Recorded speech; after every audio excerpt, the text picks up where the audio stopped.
सांगड़ वेझो अणॼातल हथियारबंदनि जी फायरिंग ऐं कार खे बाहि ॾियण वारी कार्रवाई में क़तल थियल कॉम्परस अॻवाननि सिराई कुर्बान खुहावड़ ऐं रूपलो चोलियाणी जा मढ़ जस्कम अॻवान न्यास कालाणी हवाले कया विया। ज़ख़्मी नूरुल्लाह तुन्यो खे हैदराबाद मुंतक़िल कयो वियो। कॉम्परस जमातुनि पारां मुज़ाहिरनि धरणनि ऐं सोग जो ऐलान। सांगड़ वेझो हथियारबंदनि जी फायरिंग ऐं कार खे बाहि ॾियण वारी कार्रवाई में क़तल थियल कॉम्परस अॻवाननि सिराई कुर्बान खुहावड़ ऐं रूपलो चोलियाणी जा मढ़ जस्कम अॻवान न्यास कालाणी हवाले किया विया आहिनि ऐं ज़ख़्मी नूरुल्लाह तुन्यो खे हैदराबाद मुंतक़िल कियो वियो आहे। सांगड़ वेझो खिपरो मोरीअ वटि अणॼातल जवाबदारनि कार खे रोकण बाद फायरिंग करे बाहि ॾेई छॾी, जंहिंजे नतीजे में जस्मम जो मरकज़ी अॻवान सिराई कुर्बान खुहावड़ ऐं रूपलो चोलियाणी समेत 3 ॼणा मारिजी विया। नूरुल्लाह तुन्यो ज़ख़्मी थी पियो, जंहिंखे इलाज लाइ हैदराबाद मुंतक़िल कयो वियो आहे। हैदराबाद में KTN न्यूज़ सां ॻाल्हाईंदे हुन ॿुधायो त 2 गाॾियुनि में सवार हथियारबंदनि मथनि फायरिंग कई ऐं संदन गाॾी ते पेट्रोल हारे बाहि ॾिनी, जंहिं सबबु 3 ॼणा फौत थी विया ऐं हू ज़ख़्मी थी पियो। जस्कम अॻवान न्यास कालाणी ऐं अकबर मरी सांगड़ अस्पताल पहुची सिराई कुर्बान खुहावड़ ऐं रूपलो चोलियाणी जा मढ़ वसूल कया। वाक़े ख़िलाफ़ जस्मम 10 ॾींहं सोग ऐं सुभाणे शटरबंद हड़ताल जो ऐलान कयो आहे। KTN न्यूज़ सां ॻाल्हाईंदे जस्मम तर्जुमान हफ़ीज़ चयो त सुभाणे हड़ताल कई वेंदी ऐं 25 अप्रैल ते सन में रिथियल जलसो मुलतवी कयो वियो आहे। कॉम्परस अॻवाननि जे मारिजण वारे वाक़े जो इतला मिलण शर्ती हैदराबाद, लाड़काणो, दादू, टंडो मोहम्मद खान, कोटड़ी, शहदाद कोट, जोही, वारह, जाम शोरो, नौशरो फेरोज़, खैरपुर नाथन शाह, मोरो, सामारो, कुनरी, डोकरी ऐं काज़ी अहमद समेत ॿिया नंढा वॾा शहर सोग में बंदि थी विया।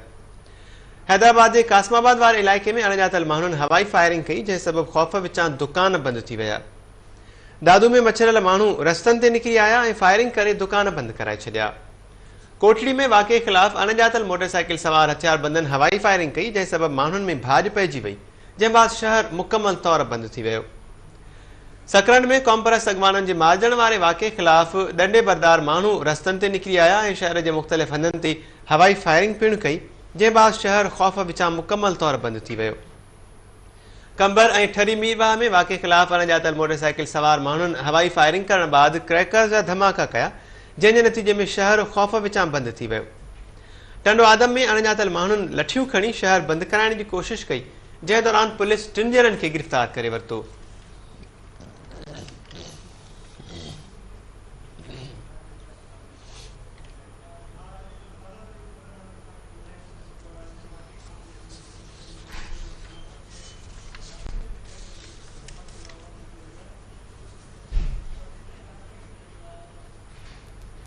अॼु ही सांगड़ वेझो खिपरो मोरीअ वटि वाक़ियो पेश आयो आहे। इन वाक़े खां पोइ जिते सोग में मुख़्तलिफ़ शहर बंदि थी विया, उते मुख़्तलिफ़ शहरनि में पुरतशद्दुद कार्रवाई बि कयूं वियूं आहिनि, क्रैकर्स जा धमाका कया विया आहिनि। मुख़्तलिफ़ शहरनि में क्रैकर्स जा धमाका किया विया आहिनि। दादू शहर में बि क्रैकर्स जा धमाका किया विया आहिनि। अॼोके इन वाक़े ख़िलाफ़ मुख़्तलिफ़ शहरनि में इहे पुरतशद्दुद वाक़िया थिया आहिनि। शटरबंद हड़ताल बि थी आहे, जंहिं त अॼु हिन वक़्तु ताज़ा तरीन तव्हांखे ॿुधाए रहिया आहियूं त दादू शहर में बि क्रैकर जे धमाकनि जा आवाज़ ॿुधा विया आहिनि। दादू समेत सिंध जे मुख़्तलिफ़ शहरनि में हिकु त शटरबंद हड़ताल कई वई, उन सां गॾो गॾु एहतिजाजी मुज़ाहिरा ऐं धरणा हया विया। दादू में जेको धमाके जो आवाज़ ॿुधो वियो आहे, ॿुधाए पियो त क्रैकर्स जा धमाका आहिनि इहे। इन हवाले सां तफ़सील मालूम कयूं था KTN न्यूज़ जे रिपोर्टर निज़ाम शेख खां। निज़ाम, छा तफ़सील आहिनि इन हवाले सां वटि? जी महताब, दादू शहर में क्रेकर जो ज़ोरदार धमाको थियो आहे, जेको आवाज़ परे परे ताईं ॿुधण में आयो आहे। इहो धमाको क्रेकर जो जेको थियो आहे सब्जी मंडी में थियो आहे। दादू शहर जी गुथियल आबादी आहे, उते सुरेश कुमार आहे हिंदू वापारी, उनजे पटाटनि जो ऐं टमाटनि जो उते दुकान आहे सब्जी मंडी में।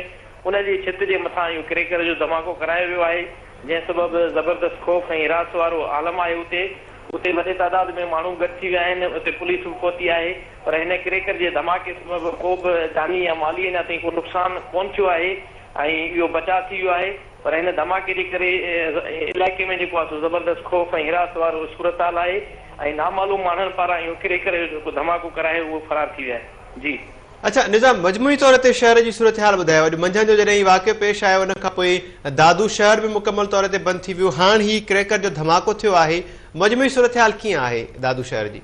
जी महताब, दादू शहर में जीअं सिराई कुर्बान खावड़ ऐं संदसि 3 साथियुनि जे क़तल थियण वारे वाक़े जी ख़बर जीअं पई आहे सिंध जे ॿियनि शहरनि वांगुरु दादूअ में, त हिते कॉम्प्रेस रोडनि ते निकिरी आया, एहतिजाजी मुज़ाहिरो कयो वियो ऐं मुख़्तलिफ़ माण्हुनि पारां वक़्फ़े सां फायरिंग बि कई वई, जंहिं खां पोइ शहरनि पारां दुकान बंदि कया विया, कारोबार बंदि थी विया।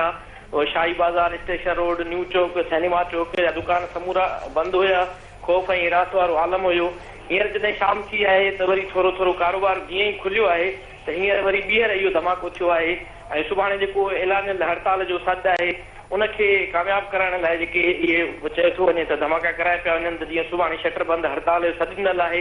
हिन वक़्तु शहर में ख़ौफ़ ऐं हिरास वारो आलम आहे ऐं दुकानदार अक्सर एकड़ बेकड़ बंदि हुया। थोरा घणा जेके दुकान हींअर खुलिया हुया ऐं उहे बि इन ख़ौफ़ जे करे आहिस्ते आहिस्ते ॿीहर बंदि थी रहिया आहिनि ऐं दादू शहर जा जेके मंझंदि ऐं शाम ताईं दुकान बंदि हुया, हींअर जेके थोरा होटलूं वग़ैरह खुलियूं आहिनि उहे ॿीहर हिन धमाके खां पोइ बंदि थी रहियूं आहिनि। जी वॾी महिरबानी अवांजी निज़ाम शेख। नाज़रीन, निज़ाम शेख वधीक तफ़सील ॿुधायो हिन वारे सां त दादू में जेको क्रैकर जो धमाको थियो आहे। हिकु ॿी ताज़ा तरीन ख़बर नाज़रीन अवां सां हिन वाक़े बाबति शेयर कंदा हलूं त सांघड़ लॻ जेको वाक़ियो पेश आयो, हथियारबंदनि जी फायरिंग ऐं कार खे बाहि ॾिनी वई, उन्हनि में 3 जेके कॉम्प्रेस तक माण्हू आहे सड़ी फौत थी विया। उन्हनि में कॉम्प्रेस तक माण्हू नूरुल्ला तुनियो ज़ख़्मी थी वियो हो, जंहिंखे गणती जोगी हालत में हैदराबाद मुंतक़िल कयो वियो। हाणे नूरुल्ला तुनियो खे गणती जोगी हालत में उतां खेसि कराची मुंतक़िल कयो पियो वञे। नाज़रीन, वाक़े ख़िलाफ़ मुख़्तलिफ़ शहरनि में एहतिजाजी मुज़ाहिरा ऐं धरना शुरू कया विया। उहो सिलसिलो अञा ताईं जारी आहे। जस्मम पारां 10 ॾींहं सोग जो ऐलान कयो वियो। सुभाणे शटरबंदि हड़ताल जो सॾु ॾिनो वियो आहे, जॾहिं त ज़ख़्मी जेको कॉम्प्रेस अॻवान आहे नूरुल्ला तुनियो उनखे कराची मुंतक़िल कयो पियो वञे। नूरुल्ला तुनियो खे गणती जोगी हालत में पहिरीं हैदराबाद मुंतक़िल कयो वियो हो, उतां खेसि हाणे कराची मुंतक़िल कयो पियो वञे। इन हवाले सां ई तफ़सील मालूम कयूं था हैदराबाद मां केटी न्यूज़ रिपोर्टर सलीम अल्लाह खां। जी सलीम अल्लाह, छा तफ़सील हिन बाबति वधीक? महराज, ये जेको नौजवान ज़ख़्मी थियो आहे हिनखे सिविल अस्पताल हैदराबाद में ट्रीटमेंट ॾिनी वई आहे। हुन खां पोइ हिन नूरुल्ला तुनियो खे जेके मौजूद आहिनि माण्हू उहे कराची मुंतक़िल करे रहिया आहिनि। हिन डॉक्टरनि सां असांजी जेका ॻाल्हि ॿोल थी आहे हिन जो चवणु आहे त हिन जो जेको आहे 60 खां वधीक जिस्म सड़ी वियो आहे। हिननि ख़दशो ॾेखारियो आहे त हिन जी जेके 2 जंगूं आहिनि उहे ज़ाया थी वेंदियूं, जंहिं सबबु हिनखे हिते पहिरीं बंस वार्ड में ट्रीटमेंट ॾिनी वई आहे। हिन खां पोइ हींअर जेको हैदराबाद खां कराची मुंतक़िल कयो पियो वञे। जी वॾी महिरबानी सलीम।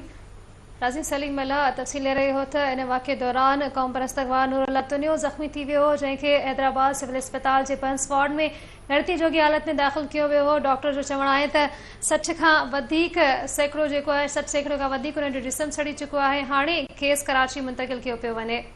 नाज़रीन, इन वाक़े ख़िलाफ़ कॉम्प्रेस जमातुनि पारां सुभाणे सॼी सिंध में मुज़ाहिरनि, धरणनि ऐं सोग जो ऐलान कियो वियो आहे। कराची में जलाल महमूद शाह जी रिहाइशगाह ते घरशुमारी बाबति कॉम्प्रेस ऐं मज़हबी पार्टीज़ जे अॻवाननि जो इजलास जारी हो त सांगड़ वेझो 3 कॉम्प्रेस अॻवाननि जे क़त्ल जी ख़बर पई। इजलास बाद मीडिया खे ब्रीफिंग ॾींदे जस्कम चेयरमैन बशीर कुरैशी चयो त कॉम्प्रेस अॻवाननि जो क़त्ल मज़म्मत जोॻो आहे, जंहिं ख़िलाफ़ सॼी सिंध में हड़ताल ऐं एहतिजाजी मुज़ाहिरा कया वेंदा। हुन चयो त वाक़े ख़िलाफ़ 3 ॾींहंनि ताईं सोग मल्हायो वेंदो ऐं सुभाणे सॼी सिंध में एहतिजाजी मुज़ाहिरा करे धरणा हया वेंदा। जलाल महमूद शाह चयो त कॉम्प्रेस अॻवाननि जो क़त्ल मज़म्मत जोॻो अमल आहे। डॉक्टर सफदर सरकी चयो त सिंध में एहतिजाजी मुज़ाहिरनि दौरान कॉम्प्रेस धुरिन पारां भरपूर ताक़त जो मुज़ाहिरो कयो वेंदो। रियाज़ चाडियो चयो त सिंधी अॻवाननि खे वहशियाने अंदाज़ में क़त्ल करे खेनि घरशुमारीअ में थींदड़ धांधलियुनि ते आवाज़ उथारण जी सज़ा ॾिनी वई आहे। जस्कम आरिसर ग्रुप जे सरबराह अब्दुल वाहिद आरिसर हड़ताल जी हिमायत कंदे कारकुननि खे भरपूर एहतिजाज जी अपील कई आहे।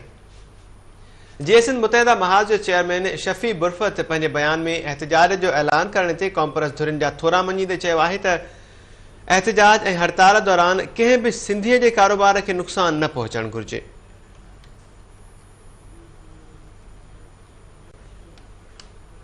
काफ़िले जा साथी आहे उन जे क़त्ल जी शदीद मज़म्मत कयूं था। पहिरियों दफ़ो असांजे कारकुननि खे सरेआम गोलियूं हणी क़त्ल कनि पिया। आलमी बरादरी, इंसानी हक़नि जूं तंज़ीमूं ऐं बैनुल अक़वामी ज़मीर खे अपील कयूं था त सिंध जा क़ौमी वर्करनि सां ही अन्याय ऐं ज़ुल्म थिए पियो। असां न फ़क़ति इन जी मज़म्मत था कयूं पर 3 ॾींहं क़ौमी सोग जो ऐलान कयूं था ऐं उहो गॾियल क़ौमी सोग सैयद जलाल महमूद शाह साईं असांजो वेठो आहे, कन्वीनर साहिबु, असांजो भाउ बशीर अहमद कुरैशी, डॉक्टर सफदर सरकी ऐं मां उन्हनि खे बि चवंदुसि त हीउ गॾियल क़ौमी सोग आहे। असांजा हीअ इख़्तिलाफ़ तौर तरीक़े ते आहिनि, पर उहे असांजा क़ौमी हीरो ऐं असांजा सूरमा आहिनि। सिंध उनजी भरपूर मज़हमत कंदी ऐं मज़म्मत थींदी हिन अमल जी। हीउ जेको अॼु ॾुखो ईंदड़ वाक़ियो पेश आयो आहे, जंहिंमें क़ौमी तहरीक जा 3 कारकुन शहीद कया आहिनि, जेका वॾी ज़्यादती ऐं ज़ुल्म कयो वियो आहे, इन जी असां शदीद लफ़्ज़नि में मज़म्मत था कयूं त हिते रियासत हथ वठी बलोचिस्तान जहिड़ी सूरत हाल पैदा करणु घुरे थी।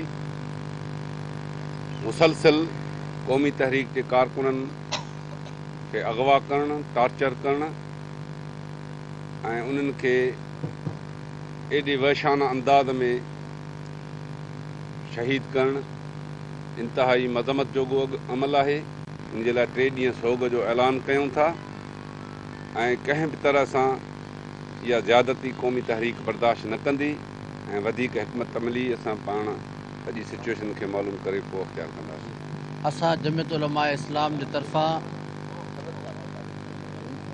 सियासी वर्करनि जे क़त्ल जी शदीद लफ़्ज़नि में मज़म्मत था कयूं ऐं हुकूमत खे मुतनब्बे था कयूं त पूरी दुनिया जो इहो कानून आहे त हर माण्हू आज़ादु आहे ऐं हू सियासी हलचल करे सघे थो, लेकिन बदकिस्मती सां पाकिस्तान जा हालात हथ वठी करे ख़राबु कया पिया वञनि। पहिरें बलूचिस्तान में अहिड़ी सूरत हाल पैदा कई वई, हाणे सिंध में अहिड़ी सूरत हाल पैदा करण जी कोशिशि कई पई वञे, लेकिन क़ौमी अॻवान हिते मौजूदु आहिनि। गॾियल हिकमत अमली सां जेकी बि सलाह थींदी उन में सभु इंशा अल्लाह ताला गॾु हूंदासीं। लेकिन हुकुमराननि खे असां ॿुधाइण था घुरूं त तव्हां केतिरा बि कारकुन शहीद कंदो, इहा तहरीक ख़तमु न थींदी, बल्कि तहरीक अञा बि वधीक मुनज़्ज़म ऐं बहितर अंदाज़ में वधी हलंदी। असीं अॼोके हिन ॾुखो ईंदड़ वाक़े जंहिंमें असांजे क़ौमी तहरीक जा 3 नौजवान शहीद थी विया आहिनि, पर उन्हनि खे मारे ऐं उनजा लाश साड़िया विया आहिनि, जेका हिकिड़ी वॾी इंसानियत जी हिकिड़ी तौहीन कई वई आहे। जीअं बलोचिस्तान जे अंदरि लाश मसख़ करे हिन फिदा कया आहिनि, अहिड़ी कार्रवाई सिंध में दोहराई वई आहे। असां बार बार इन शइ जो ज़िक्र कंदा रहिया आहियूं त सिंध जे अंदरि बि बलोचिस्तान जहिड़ी सूरत हाल पैदा करणु घुरनि था। अहिड़े अमल जी भरपूर तरह सां मज़म्मत कंदे सुभाणे सॼी सिंध जे अंदरि जेके बि हिते असां दोस्त वेठल आहियूं, उन्हनि जे पारां सॼी सिंध जे अंदरि क़ौमी तहरीक जा कारकुन एहतिजाजी मुज़ाहिरा कंदा, धरणा हणंदा ऐं हड़ताल कंदा। सुभाणे साईं असां सभिनी जे तरफ़ां जेको आहे जेके बि असां GSN मुज़ाहिरनि जो मुज़ाहिरा हड़ताल जेको बि जेको आहे तरीक़ो हूंदो, जेके जेके माण्हू करे सघंदा मुज़ाहिरा हड़तालूं उहे कंदा। सुभाणे असांजो बशीर ख़ान जेको ऐलान कयो आहे, बाज़ाब्ता तरह सॼी हीअ जेका हिते क़ौमी तहरीक सां लाॻियल दोस्त आहियूं, उहे जीअं असां पहिरियों ई चयो आहे त उहे असांजा शहीद आहिनि। उन्हनि शहीदनि जे लाइ सिंध सुभाणे सरापा एहतिजाज